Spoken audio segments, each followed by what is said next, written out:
without further ado, I bring to you Steve Bannon. Hey, Steve, you look great.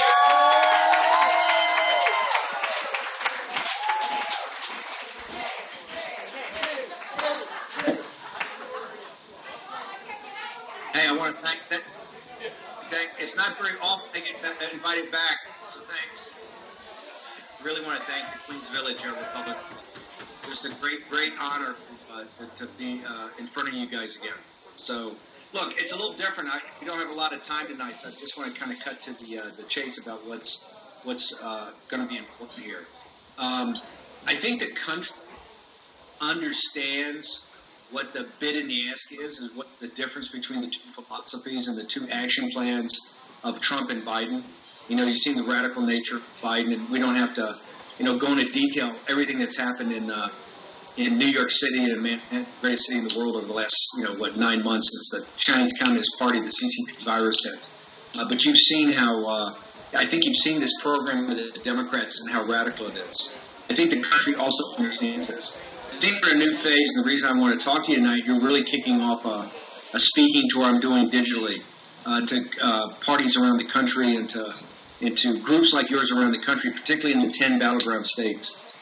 We have 60 days to Election Day, but that's not going to be the final day here. This is a process, and we're going to be involved in something extraordinary, unlike anything that's happened, I think, in American history. This is going to be a real throwdown to maintain the presidency. I don't think there's any doubt right now, and I'm a pretty good judge of these things, that President Trump, I think, has turned the corner, hit the inflection point, and I think is going to drive towards a fairly big, tight, but big electoral college win on the evening of November 3rd. But that's just part of the process. That is not November 3rd is not Election Day. November 3rd is the last day of the election and the first day of the war to make sure that President Trump continues to be president, and actually on January 20th takes the oath of office to continue as president. And I don't say this lightly. I'm not a conspiracy theory guy. I'm not a guy that wears a tinfoil hat. But we are deep into a process where I think the forces on the other side literally have no intention of allowing Donald J. Trump to continue as president. And let me be specific. There was a story in the New York Times about a month ago, maybe 6 weeks ago, about a new group called the Transition Integrity Project. I don't know if you guys have seen it. If you watch War Room Pnademic, we've been talking about it about 3 or 4 weeks. This was supposedly a bipartisan group, but really it was a Soros-funded, Gates-funded, Bill Gates-funded, Nick Berggruen, his radical foundation, who's in business with the Chinese Communist Party, is funded by those guys, and it had certain establishment Republicans on Michael Steele, the former chairman of the RNC. It had Bill Kristol. It had other Republicans, but John Podesta ran it. And the New York Times reported that they actually war-gamed out what would happen in various scenarios. Remember, they called themselves the Transition Integrity Project. Transition. In the scenarios they looked at, they had 4 scenarios. 1, Biden wins in a blowout. Number 2, Biden wins very closely. Number 3, there's ambiguous like in 2000. Number 4, President Trump wins barely. And in every one of the 4 scenarios they came up with, Joe Biden would be inaugurated president of the United States. They actually ran a 5th scenario, and if you guys watched HBO on Sunday or saw the big stuff on Drudge and in the press, they ran a 5th scenario by a group called Hawkfish. Hawkfish is the data group that's owned by Mayor Bloomberg and one of the most sophisticated in the country. This is where Donald J. Trump, the 45th president of the United States, at midnight on November 3rd, would on Election Day have won a 424, I think, electoral vote landslide victory. And by Thanksgiving, Joe Biden would be the winner of the presidency. Now, what does this mean? This means that we are in for the fight of our lifetime. This is beyond theory. It's beyond discussion. It's beyond issues. The issues right now don't matter, right? The nation knows the difference between what Donald J. Trump stands for and what Joe Biden stands for, what Republicans stand for and what Democrats stand for, what populist nationalists stand for, and what progressives stand for. That couldn't be clearer. I don't believe any commercials or anything in the suburbs that there are any, suburban wives or anybody that's really undecided. In fact, if you look at the polling now, the undecideds are really in the margin bearer, right? There's still people that don't like Trump and don't like Biden, and how they break is traditionally can be a very important election day. But I even think that's quite minor. This is all about ground game. This is all about. It's not about commercials. This is all about getting out the vote. Okay, so it's about owning your vote. It's then about securing the vote, and then it's about counting the vote. And this is going to be a complete fracas because they already have this transition integrity project already talked about. They have all these attorney generals, all these radical secretaries of state.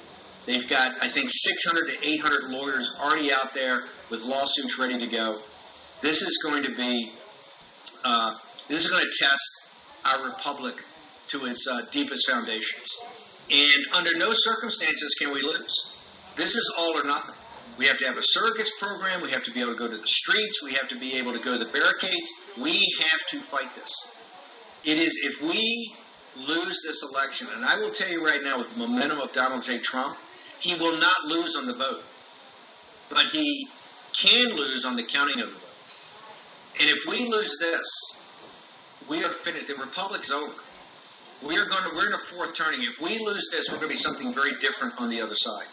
And so it's not 60 days to go. We probably have, I think, 5 months. And I think we have 60 days to the actual vote itself. But then I think we have at least a month or two, minimum, of a complete throwdown. And I think you're going to see things you've never seen before. If you think the progressive left has been crazy up until now, if you think Portland and Kenosha and what's happening in Washington, D.C., I don't think you've seen anything yet. I think it's just about to start. Let me be specific, is that Antifa has already called for a siege of the White House starting on the 17th of September, that they will have a siege all the way up to, all the way up to and through Election Day until actually a winner is declared. We know, if you look at their interviews given by this Transition Integrity Project, they're pretty open about doing interviews for Vox and for Boston, for public radio up in Boston. And if you go to the War Room site, you'll see Fish has put all this great information up. But one of the things they said in there, quite frankly, they said this is going to come down to 3 people who will actually be the most important people to make the decisions about who actually gets the presidency after the vote. And that will be Lachlan and Rupert Murdoch and Zuckerberg at Facebook.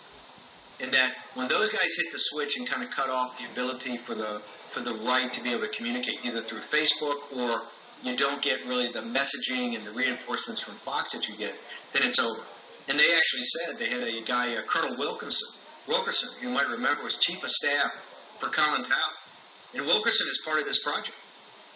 And he has said that they will determine not to be on the side of the coup, which is the side of really Trump, but they will decide to back the normal candidate, the stable candidate, and he thinks that they will cut off support for the Republican Party. That's a quote. He actually is not only on the Transition Integrity Project, he's on another thing called the National Task Force for the Integrity of the Election.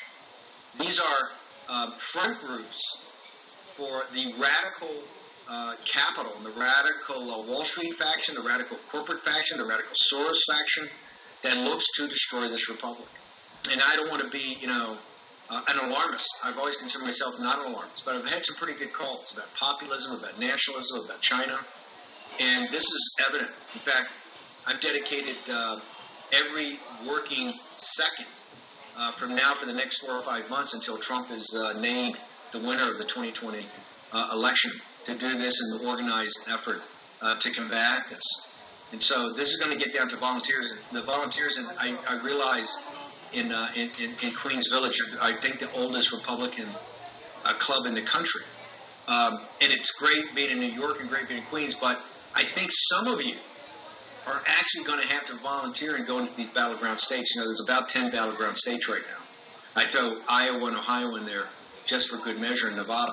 But, we've got problems. We've got major problems in Arizona. We have major problems in Florida. Now, these can be solved and President Trump can win, but it's going to take a massive get-out-the-vote effort. And then it's going to take a being an election official, not just being a poll watcher, but actually being in the room. And I think we're going to need up to 1,000 or maybe 2,000 lawyers. So what's before us, I think, is going to be the toughest single fight. It's going to have an information warfare part to it. It's going to have a political warfare part to it. It's going to have a lawfare or legal warfare part to it. We're in for, I think, the most complicated, toughest fight that this republic's ever had outside of the Civil War. And I will tell you, I think that this could lead to civil war. And I don't say that lightly. I think that the left is so triggered that if you've seen what they've done, and if you come down to Washington, D.C., I mean, you go around the White House, it looks like a combat zone, right? If you look at you look at St. John's Church, look at these beautiful buildings, look at the Hay Adams Hotel. There's graffiti over all these everywhere. It's just stunning. Look at Kenosha, look at Portland, look at Seattle, look at Chicago. I mean, and this is not, half the towns of media won't even report on what's going on. So, no, I think we're on the brink of something very serious. And the only way that we're going to continue on as the republic that was bequeathed to us is if folks like you, once again, as it's always happened in the Revolution, in the Civil War, in the Great Depression, World War II, it always comes back to being on your shoulders. It always comes back to being on the shoulders of the deplorables. Well, for the other 3 times in American history, the deplorables came through. It's going to be our time of testing, and it's going to be a test. Remember, the reason that the left has their shock troops and Antifa and certain elements of Black Lives Matter, the cultural Marxists in it, they want to instill fear. Fear is a tactic, and it's been very effective. Remember, they scared to death a lot of the corporations. They scared to death a lot of the universities, the foundations. That's all fear, and they try to put fear in it. So, I'd love to come in and give you a big, rousing, hey, but we don't need that. You people are too serious. We're beyond that. This is about retaining our republic. To retain a republic, we must win. We have no choice here. This is not something that'd be great if Trump won. Wouldn't it be terrific if Trump won? We'd get more judges. We know what the alternative is. The alternative is not the republic we were bequeathed. It'll be something totally and radically different. And so we have to win. There's no choice. We have, we've kind of come to that moment where we know what we have to do, and that means it's all within our grasp. It's get out the vote. It is secure the vote. It's count the vote. And the one way that you can do it right now, and I know that you're probably the last guys I have to tell this, but it's obviously volunteering for phone banks, working on get out the vote, and particularly volunteering in these battleground states. Places like Wisconsin, places like Michigan, places like Pennsylvania. There's a poll out today, we're 4 or 5 down in Pennsylvania. That can all be closed up. But it's actually getting out your voters and getting out people that they can vote for you. One thing we would ask is to get our content. We put up this content every day on our sites. We tweet it out. Just get it out. Get it out to everybody. Get it out everywhere. Just flood the zone. And so I think we're in for the toughest fight in American political history. I believe, and I don't want to sound too cliche, but it's obviously the most important election in the history of the country. It's more important than 16, as important as that was, right? Number one, they're more organized, they're more sophisticated. We caught them sleeping last time, right? They didn't take it seriously. Well, they take it seriously now. They take it seriously enough that they are prepared to basically counter a vote of the American people, and they will counter that through legal methods, through shock tactics, through media manipulation, through social media. So we're going to be in for a very, very, very hard run. And you've seen what's happened in New York City, the greatest city in the world. You've seen what's happened in New York City over the last 5, 6, 7 months. And you just had a governor the other day who said, if President Trump is not only not welcome here, if he comes here, he doesn't need Secret Service. He's going to need a whole contingent of security forces. Essentially, if that was a private citizen, the Secret Service would have paid a visit to his house. This is the kind of heated rhetoric. The tells are all out there. Hillary Clinton said, under no circumstances, should Joe Biden concede. Nancy Pelosi said, under no circumstances should Joe Biden debate. They're not in for an election. They don't want to debate the topics. It's not interesting with that. Remember, you can't negotiate with these Democrats because the purpose of the revolution is the revolution. There's nothing you can negotiate with on Antifa or Black Lives Matter or the progressive Democrats or how this party's been radicalized. there's no set of negotiations. Well, we'll give you the Green New Deal and something. No, they'll just come up with other stuff. The purpose of the revolution is the revolution. And so that's where we find ourselves. And that's why we have no choice. If we do not win this election, we will not be the republic that was bequeathed us. It's that simple. So therefore, we have to win. How do we win? It's all about rolling up your sleeves and doing it. Getting up to vote, knowing the vote, and then it's about it. So I'd love to talk about other topics, and I can answer any questions. You know, the polling looks. The one last thing maybe I'll throw in there. There's some certain elements I think are coming great from President Trump. You know, the Democrats are completely freaked out that black males don't have the enthusiasm to vote for the Democrats like they used to. I think there's a huge opportunity with working class black males for the President Trump to actually carve off a big part of that demographic. I think it's the same with working class Hispanics. You saw this was a striver's economy that President Trump built. One of the things I'm concerned about is traditional Republicans and part of these never Trumpers. In 2016, I think when I took the campaign over, he was at about 80 to 82%. We got it up to about 92%. Hillary Clinton got 4%, and the others went to other candidates. Right now, President Trump probably needs between 90 and 94%, let's say, somewhere in that area of registered Republicans to vote for him. This Lincoln Project had an impact, as I said it would, particularly in the state of Arizona. You know, I think we have a higher probability right now of winning Minnesota than Arizona. And the reason is, I just saw the other day that President Trump, only 85% of the Republicans in Arizona will vote for him because Sidney McCain and the whole McCain mafia is virulently anti-Trump. That is going to be a big deal and could cause us to lose Arizona. So we have to pull that together. In Florida, if we lose Florida, I believe we're going to lose Florida because of the Lincoln Project, because X% of Republicans just don't vote for President Trump. We know that Jeb Bush and his brother and those people are down there and they're working against Trump. You know, they want to see Trump defeated at by any means necessary. And the reason is that, you know, clearly President Trump represents the deplorables. He represents working class people and middle class people in certain elements of the donor class or the more permanent political class of the Republican Party hate that. They just want their party back. They don't want any Trump associated with it. So, look, it's not I didn't come here tonight to give a grim message. It's actually a hopeful message. If we have to pit ourselves against the progressives, we have to pit ourselves against the Democrats, we can outwork them. And I know we're tougher than they are. But it's something we can't flinch on. And that's why clubs like yourselves have shown so much leadership over quite frankly, the centuries, are where people are going to look to guidance. So I think it's, you know, the Queens Village Republican Club and others like you that are going to be the bulwark of fighting through here. But all I would recommend is that, you know, it's not all going to take place in New York City. It's not going to take place in New York State. Much of your service is going to be needed out in Pennsylvania, needed out in Iowa, needed in North Carolina, needed in Florida.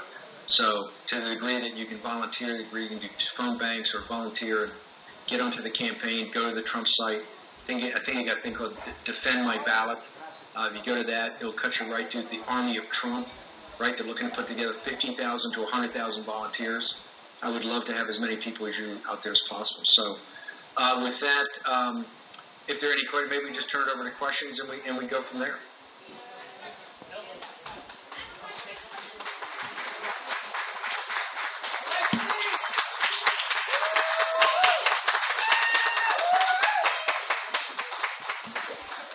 Okay. By the way, there's a raffle for 2 bottles of liquor, whiskey and rum. So don't make me run. Okay. So I'm going to go to the back of the room, right over there. Okay. I don't know names over there. All right. One of you 2 ladies has a question for Steve.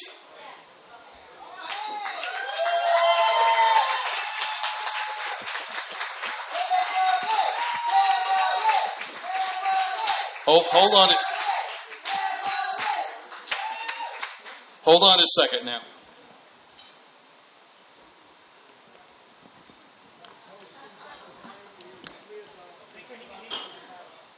Steve, can you hear me? Okay, good. Hang on a second. We're going to try and get this mic a little bit closer.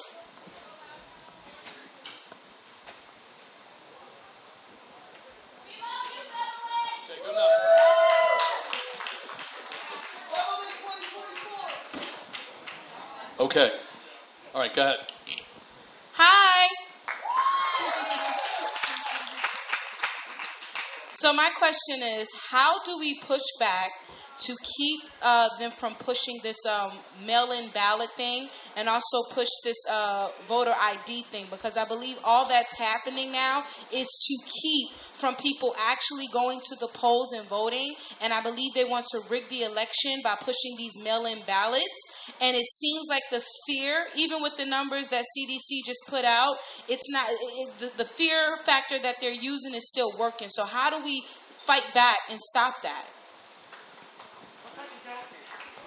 Take it away, Steve. Hang on a second. Hang on. I'm doing a fill down of you here. Now start. You can start now, Steve. Okay, I think it's a great question, and I think the ability to stop that is with lawyers that are already fighting those battles. But you should assume that we're not going to win that battle, right? If it happens, it's going to happen in federal courthouses, and they've got pretty sophisticated lawyers fighting this. This is my point. I don't think there's any doubt. In fact, the Democrats are telling us now that they anticipate that Donald J. Trump is going to actually win the vote on November 3rd.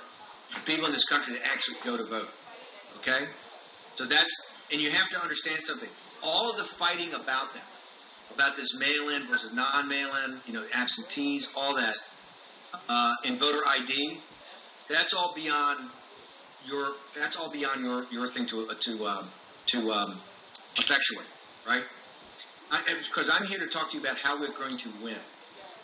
So they've got smart lawyers and they're fighting that. I happen to think we talk to most guys, most people, that we don't think we're going to win a lot of those. So you're going to have to assume there are going to be mail-in ballots and lots of them. And so this is my point. Number one, own your own vote. And by that I mean, if you don't think you can make it there that day, get an absentee ballot. Make sure your friends get them. Do that and vote. Look, obviously it's best to go vote that day, right? But make sure you own that vote. We can't blow this off.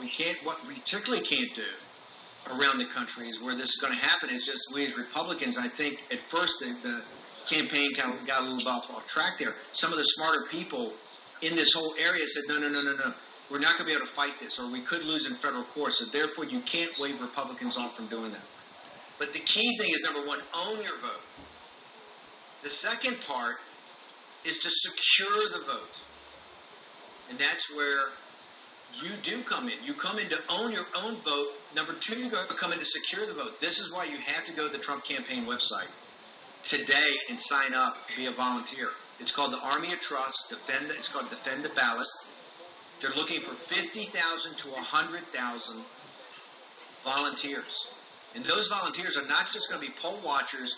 You're going to be and apply for to be election officials, right? So in these battleground states, they actually put you in the room because the securing of the ballots will happen after that. And then the last one will be actually who counts the vote, right? And that's going to be for the lawyers. That's this army of lawyers. This is my point is, on the evening of the 3rd, they're not going to call a winner. They're not going to call a winner. This is why Hillary Clinton's saying, under no circumstances will you concede. So they're not going to call a winner. They're going to want it to go to count all these ballots, and it's going to be, as you know, a fiasco. We know that, but that's why we got to be very clear about how we do this. And one of the ways we do it is you just have to get volunteers. We're going to have to get very tough people like yourselves, in those rooms, like this room right here, where they're going to count the ballots, right? And throw that ballot out, because the Democrats are coming. They've trained, they're ready, they have their field army, they have their lawyers. I think they have 800 lawyers already. They're going to be ready going for lawsuits, going to go into courts and get injunctions. It's just go back to the year 2000. It's going to be 2000 was in one county. This is going to be in 10 states, right? In all aspects of the states. The whole state of Florida, the whole state of Pennsylvania, the whole state of Michigan, the entire state of Arizona. And you're going to have conflicting media narratives. Remember, CNN has been pounding you nonstop that Trump's lost, Trump's a cheater, right? Trump said vote twice, all of it. So the bigger battles are being fought right now by the lawyers, etc. And I think we've lost that argument. There's definitely going to be bailing. The question is now how we're going to make sure they're secured and how we're going to make sure they're counted. Great. Thank you very much. Here's another question for you. Hi, Mr. Bannon. My name's Diane Atkins. I actually had the pleasure of meeting you in D.C. in 2017 for the Remembrance Project. Sorry. Okay, sorry. Hi, Mr. Bannon. My name's Diane Atkins. I had the pleasure of meeting you in D.C. in 2017 for the Remembrance Project, their national conference there. So God bless you for everything you're doing to get the truth out. My question is this. We see all of the violence that's going on around the country, and what I would like to know is, being that we can't arm ourselves, there's so much difficulty in getting, firearm permits here in New York City, anticipating that there might be some extended violence throughout metropolitan areas like New York, what can we do legally to protect ourselves and not fall victim to the left's radical legal system where they're getting released in a turnstile, but we're up against maybe federal prosecution if we defend ourselves? Thank you, and God bless. Look, let's talk about the reality. The reality is that gun sales have hit a historic high since March. I think there's been millions of increased gun sales. Particularly, I saw today, I think there's 650,000 new permits in the last 2 months or something. Like 40% of those are women. 650,000 first-time gun owners. You should, I think, feel pretty comfortable that every one of those gun owners, or 80, I think that breaks 80-20 vote for Trump. That's why when people say a hidden Trump vote, I don't know if it's a hidden Trump vote or not, but people that are arming themselves right now in places like Pennsylvania suburbs, Connecticut, places like that, are Trump voters. So in New York, I hate to say it, it's one of the problems in New York, right? And it's just something I'd like to be able to say something different. It's something you're going to deal with. The rest of the country is going up armor. I've never seen anything like it, and particularly for women and women of color. They are going up armor in a second. I think that shows you people know that this is why. The Biden thing has collapsed. Remember, they went to their convention 2 weeks ago, and I said this in Barcelona. They had every opportunity to walk people through their radical policies. What they decided to do was just orange man bad. Orange man bad. Trump's terrible. They never articulate anything. People do not feel safe. Joe Biden's not out in Kenosha today because he wants to be in Kenosha. He wants to be in his basement with his wife Jill putting the bib on, and feeding, right? And doing his Proof of Life podcast. He didn't want to be out in Kenosha. He's out in Kenosha because they burned Kenosha to the ground, and he understands the numbers because why. This is why Trump's within margin of error. Remember, Trump back in July was down, 8, 10, 12, 13 points. He's closed this gap because one of the central issues, I think, is safety. So, no, I think the Democrats, listen, they're going to use violence as a means of terror. They're going to get in the streets here in Washington, D.C. It's going to be crazy. It's going to be much crazier than it's happened before because this is for all the marbles. If they can back you off, right, from defending the president, then they're going to steal the presidency. So I think it's everybody's got to be ready to man the barricades. And I don't say that lightly. I can tell you, just staying in the city. I spent the summer in New England, up in Connecticut, in New York. But coming back here, it's actually shocking what's happened to the city. So it's I think we've got a very tough time ahead of us. And I would tell you, if you're not in New York City, buy a gun or a number of guns. Any more questions? Okay, here it goes. One more question over here. Okay, Jimmy, you have a question? Come on up.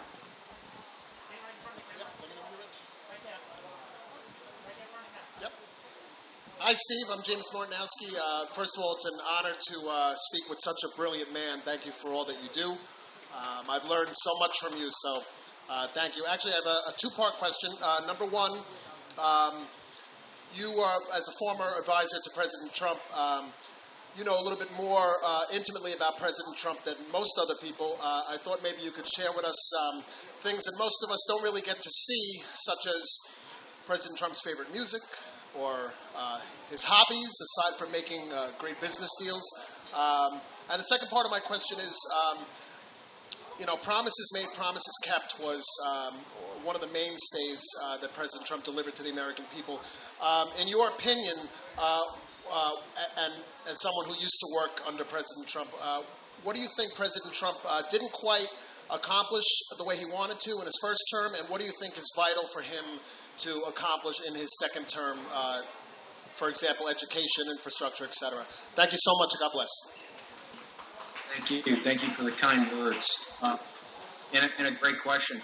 Here's the first thing I tell people about President Trump when I go throughout the country.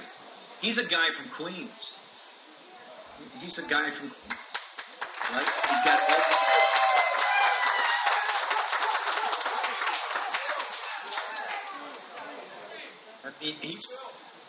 he's Queens' own finest, and I think that street savvy, that kind of not going to be beaten down attitude that you kind of get from Queens is really what's driven his life.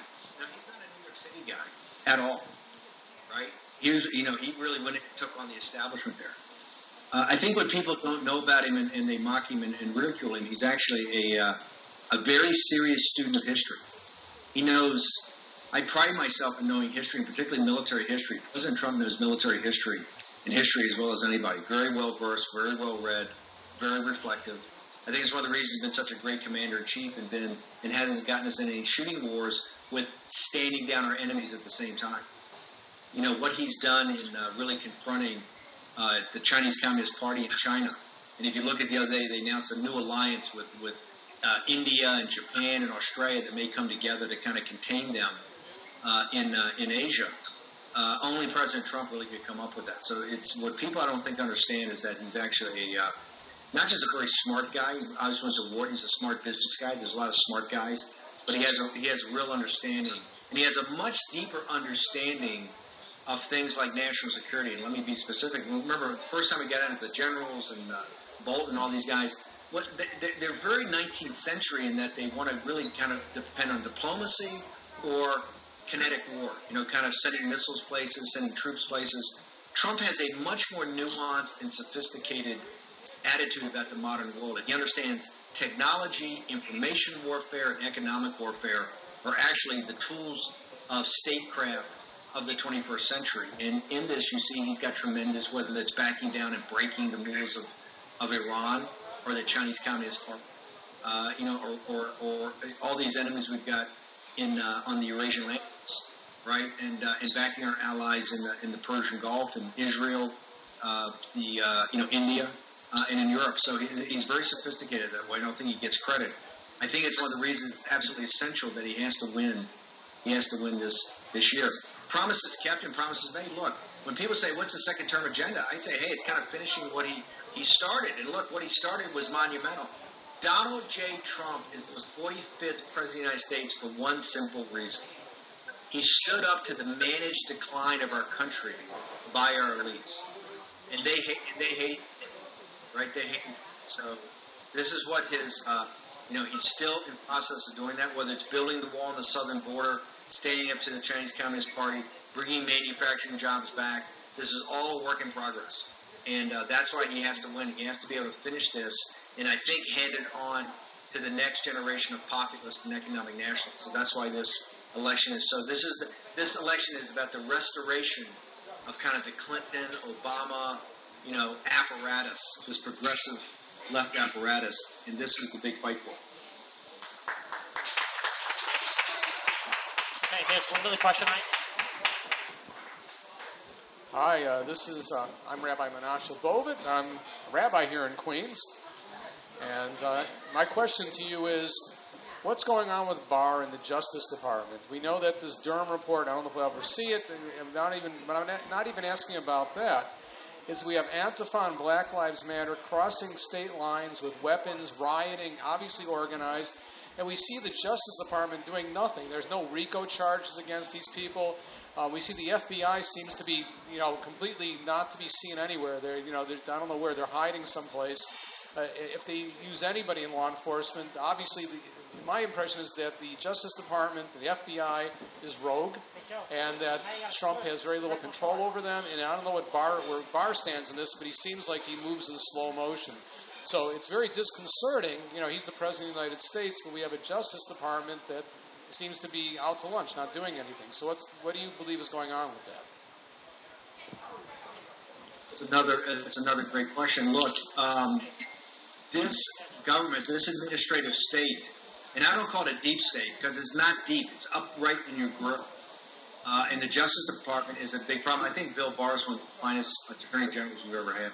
I really think he's done a great job. That being said, you can tell inside the Justice Department there is no appetite in the Justice Department to get these kind of tiger teams, to get these task force, and to go to Chicago, to go to Seattle, to go to Portland, and to start arresting people. And start, not just RICO, but, cross state lines. In Kenosha the other night, remember, I think 105 people arrested, or 110 people arrested, 102 had crossed interstate lines. Well, that's right there's a 10-year federal charge for conspiracy to riot. But there should be, to me, tens of thousands of arrests around Antifa. Antifa is a terrorist organization. I may be with it and check it on I made a film back with Andrew Breitbart right before Andrew died called Occupy Unmasked. And it was really to strip off, everybody thought, Occupy just a bunch of hippies living down, or kids, flower children living down in on the Wall Street area. And we said, no, it's something quite different. It's actually something quite radical. And that was the Antifa element underneath it. Antifa is a well-financed, well-organized, well-trained, battle-hardened, relentless opponent. It's as much a terrorist organization as the Muslim Brotherhood, which is a terrorist organization. So, no, the Justice Department has done, I think, a terrible job in this. And I think part of it has been a real pushback. They've pushed back on Barr. I think Barr wants to do more. But, look, Jeff Sessions is as good as man as you could possibly have. And I think he'd be the first to admit that the Justice Department broke him, right? And, look, Bill Barr is a tough, major corporate attorney. He was on the board of Time Warner. This is a heavy lawyer. This is not some, country lawyer. And the Justice Department is clearly not doing their job. I think this is going to be one of the biggest issues starting on the evening of November 3rd. Is where is the Justice Department and who's the Justice Department back? You should not automatically assume that it's going to back the sitting President of the United States, even with an Attorney General as good as Bill Barr and some of the people around him.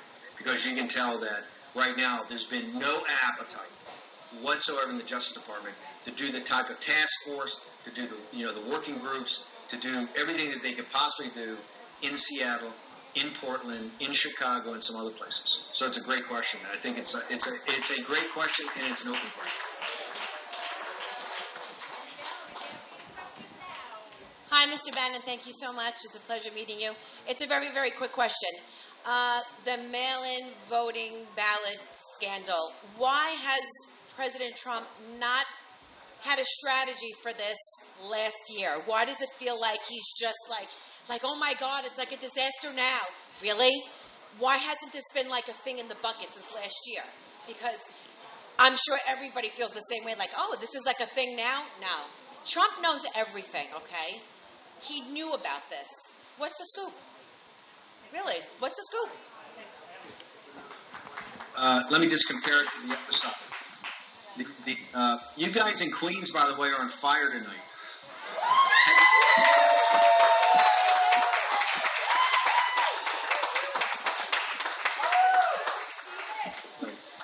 It's easier going on Meet the Press than in front of this crowd. This is tough. Okay, let's look at the other side for a second. This is not something they just thought up. This is a 10 or 15-year program. This whole thing of getting these radical district attorneys, to get these secretary of states, to get these attorney generals, this is a Soros program. Soros has been putting money in this for over a decade. So we're seeing the culmination. They knew this day was going to come. They knew a day was going to come when you had a popular president, a populist president, a president that was against the system, and they had to come up with a method to take the vote away from the American people and declare their own winner. That's what we're talking about, right? So this has been many years in coming. Please go to our site, or please go and get all these articles and look at Raheem Kassam at National Pulse, that news site. You go to Drop Drudge, right? Drudge is anti-Trump as they get. Go to Revolver, go to Citizens Free Press, go to National Pulse. The articles are out there now about this thing called the Transition Integrity Project. You'll be able to read it, and it's very deep. They have thousands of lawyers, tens of thousands of volunteers, all the money in back of them. They're rolling. I can't answer. There are a number of people saying that this was going to be an issue with the ballot harvesting and all that. Given that he's got a day job, that's being president of the United States, right? Somebody at the campaign, I think the campaign is caught up, but that's why they still need your assistance. They're going to need your help. You got to be a volunteer. So we do have time to thwart this. We don't have time to stop some of the mail-in ballot stuff, and I think that's just, you got to assume it is what it is, right? I think we're going to lose some of those cases in court. There is going to be mail-in ballot. I hope that most of it is still restricted to absentee balloting. I hope we block at the end any of the just general mail-in ballots, because that'll add into a bigger fiasco. But I think you have to assume that's going to happen. In fact, you should assume it's going to happen. That's why I say I don't think there's any doubt Donald Trump's going to win November 3rd. But it's an open question whether he's going to win the presidency. Hi, Steve. This is Shannon Morrow from Bayside, Queens. I'm asking you, you have extensive experience. What is your prediction if the courts rule against us and they say Biden is the true winner and Trump is out? What do you think will happen to the country? Do you think people will fight back? What do you think the reaction will be? I think right now, under no circumstances, if President Trump wins the popular vote, wins the vote for the Electoral College on 3 November, under no circumstances should we accept a Biden presidency that would be stolen.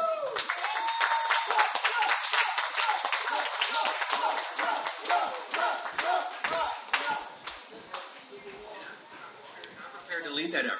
This is one of the reasons I never went back to the campaign. I knew this day was going to come. And so I'm telling you today that we're going to put together an effort that basically throws down. Under no circumstances are we prepared to accept a Biden presidency that's stolen in the courts or stolen through some sort of ballot count. It's not.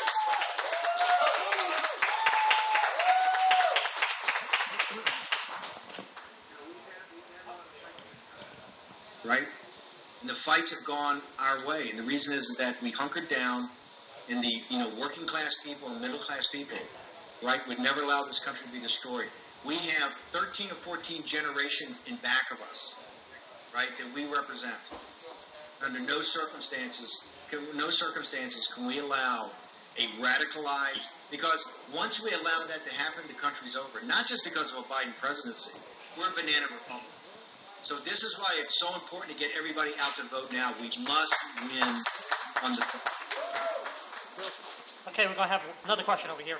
We won on the 3rd. There's zero possibility that we can back off. We have to take it through the end, and we have to make sure that President Trump's inaugurated on the 20th. Now, to do that, a lot of you may have to be down in New York City. Be in Washington, D.C. from New York City. But that's just the way it's going to have to be. So every day is a struggle. Remember, it's not just about the 3rd of November. It's only to when he's declared the president, when he's declared the winner of 2020. And I don't think that's going to happen until after Christmas. I don't think it's going to happen until 2021. This is where it's going to be a gut check for all of us. Hey, Steve, this is Joe. This is going to be your last question for the night. We appreciate you taking all the time to be with us.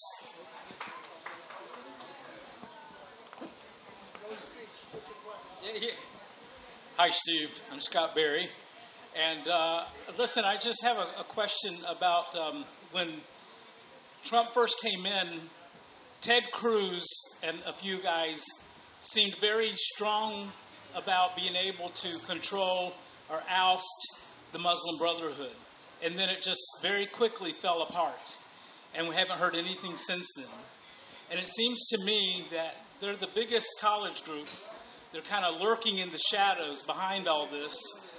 Everything that's happening is the Muslim Brotherhood. That they're acting just like Islam.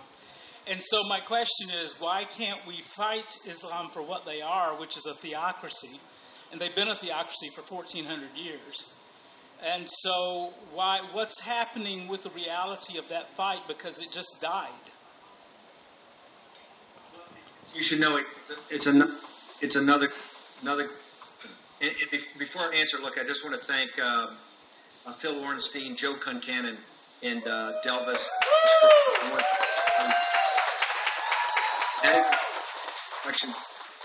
And let me just say one thing, is that the Muslim Brotherhood and the Chinese Communist Party is in back of a lot of this with Soros and other people, okay? Remember, the Chinese Communist Party right now is trying to unite the Eurasian landmass with Pakistan, Iran, Turkey, and Russia, okay? And the Muslim Brotherhood is a big part of this and an active ally of the Chinese Communist Party. You know, I led the effort in the administration to get the Muslim Brotherhood to be designated a terror group. And I got to tell you, everything I fought there, and I won more than I lost. It was by far the hardest to go. The apologists, and I have a very different thinking about Islam. I actually think it's one of the great religions, and I think the radicalized version of it, particularly the radicalized version of the Sunni part of the Muslim Brotherhood, is quite dangerous. But there was a huge effort with Ted Cruz and others to make it designated a terror group, and it has not. I think it's incumbent upon President Trump to name Antifa a terrorist group and to name Muslim Brotherhood a terrorist group. In Antifa and Muslim Brotherhood, we ought to find out where the funding's coming from. You know, President Trump went a long way when he went to Riyadh that time in trying to stop terror financing. He broke, obviously, ISIS. He crushed the physical caliphate. He's gone a long way to putting Muslim Brotherhood in a box, but there's still a problem. There's a problem in Egypt. There's a problem, all over the Middle East. There's a problem in Western Europe. There's a problem here in the United States. So, no, that's part of the unfinished work. This is why it's absolutely essential that Donald Trump win the presidency. So, once again, it's back to you. Watch War Room Pnademic every day. We get you updates. We're going to be in this fight. We're going to be in this fight to the end. So, we love having you guys as allies, and I'm greatly honored. You guys are a very special club, and that's why every time your name comes up, anything I can do for you guys, just let me know, because I have a great admiration.